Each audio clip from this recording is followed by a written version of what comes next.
एक बुजुर्ग औरत मर गई। यमराज लेने आए।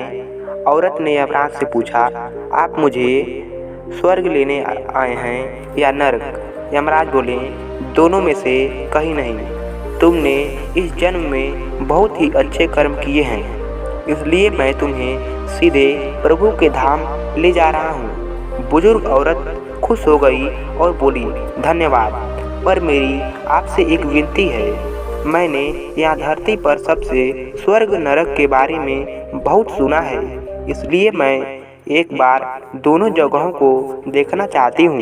यमराज बोले, तुम्हारे कर्म अच्छे हैं, इसलिए मैं तुम्हारी यह इच्छा पूरी करता हूँ। चलो हम स्वर्ग और नरक के रास्ते से होते हुए प्रभु के धाम चलेंगे। दोनों चल पड़े। सबसे पहले नरक आया। नरक में बुजुर्ग औरत ने जोर जोर से लोगों के रोने की आवाज़ सुनी। वहाँ नरक में सभी लोग दुबले पतले और बीमार दिखाई दे रहे थे। औरत ने एक आदमी से पूछा, यहाँ आप लोगों की ऐसी हालत क्यों है? आदमी बोला, तो कैसी हालत रहेगी?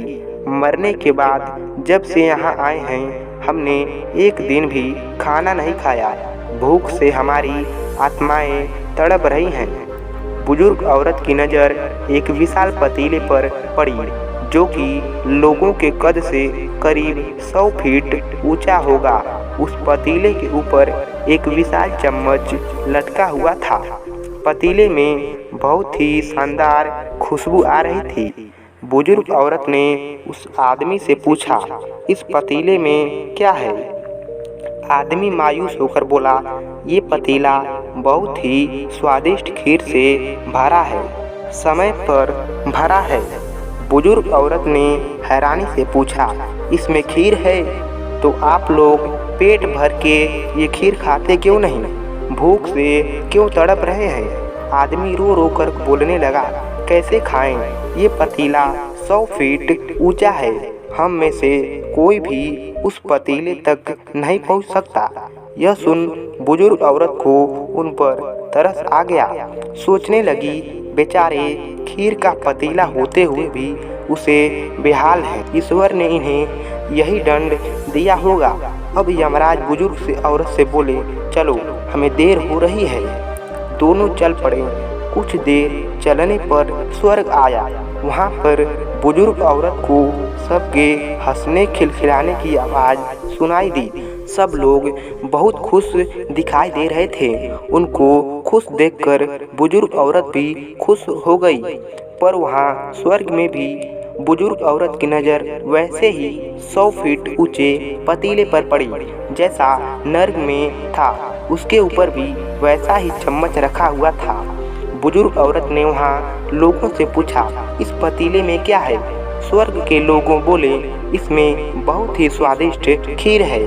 बुजुर्ग औरत हैरान हो गई और उनसे बोली, पर ये पतीला तो 100 फीट ऊंचा है, आप लोग तो इस तक पहुँच ही नहीं पाते होंगे। उस हिसाब से तो आप लोग को खाना मिलता ही नहीं होगा। आप लोग भूख से बेहाल होंगे। पर मुझे तो आप सब बहुत खुश लग रहे हो, ऐसा कैसे? इनमें से एक व्यक्ति बोला, हम सब लोग तो इस पतीले में भर पेट खीर खाते हैं। औरत बोली, पर कैसे? पतीला तो बहुत ऊंचा है। व्यक्ति बोला, तो क्या हो गया? पतीला ऊंचा है तो यहाँ पर कितने सारे पेड़ हैं। हमने इन पेड़ों की लकड़ियाँ उसको काट कर और एक विशाल सीढ़ी का निर्माण किया। उस लकड़ी के सीढ़ी के सहारे हम पतीले तक पहुँचते हैं और सब मिलकर खीर का आनंद लेते हैं। बुजुर्ग औरत यमराज की तरफ देखने लगी। यमराज मुस्कुराए और बोले, ईश्वर ने स्वर्ग और नरक की मनुष्य के हाथ में सौंप रखा है। चाहे तो अपने लिए नरक बना ले, चाहे तो अपने लिए स्वर्ग बना ले। ईश्वर ने सबको एक समान हालतों में डाला है। इसके लिए उसके सभी बच्चे समान हैं। वह किसी से भेदभाव नहीं करता।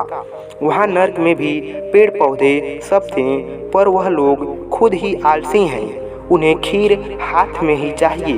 वह कोई भी कर्म करना नहीं चाहते हैं, कोई मेहनत नहीं करना चाहते हैं, इसलिए भूख से बेहाल हैं। क्योंकि यही तो ईश्वर की बनाई इस दुनिया का नियम है। जो कर्म करेगा, मेहनत करेगा, उसी को मीठा फल खाने को मिलेगा। स्वर्ग के सपने छोड़ दो, नर्क का डर छोड़ दो। बस आपकी वजह से किसी का दिल न दुखे, इतना सोचो और बाकी सब कुदरत पर छोड़ दो। अगर आपको यह कहानी स्वर्ग और नर्क की कहानी अच्छी लगी हो तो मेरे चैनल को सब्सक्राइब जरूर कर लें। धन्यवाद।